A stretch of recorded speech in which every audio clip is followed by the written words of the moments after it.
jërë ngeen jëf mbokk yi ñu ñuy topp suñu chaîne bi di Buzz Total TV way leen te abonné te partagé te like vidéo bu baax a baax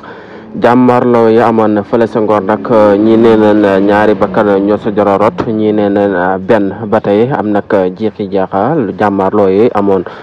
fële sa Ngor doxoon si ñoom ak waa gendarmerie lu sa mën a amet kii di président Macky Sall dalal na leen bég si guddi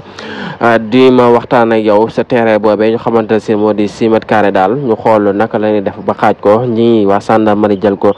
li si des waa Ngor jël ko moom la président Macky Sall doon leen dalal démb si guddi kii di président Ousmane Sonko moom génn na doon addu si li nga xamante ne si moo fi jot a am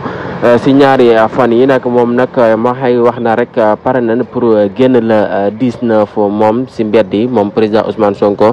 moom la xamle di wax na rek ba tey jii la reste ba tey gën a nekk doon candidat te keroog tey jii tamit la gën a gëm na doon candidat 2024 moom président Ousmane Sonko. ñii di kii di Khalifa Sall sax moom ma ngay génn nag di àddu rek di wax na daal lii di Yewwi Askan Wi daal tësul tey tësul ëllëg ba tey mi ngi insisté ñii di waa Yewwi Askan Wi ba tey Aïda Mbodj moom génn na tamit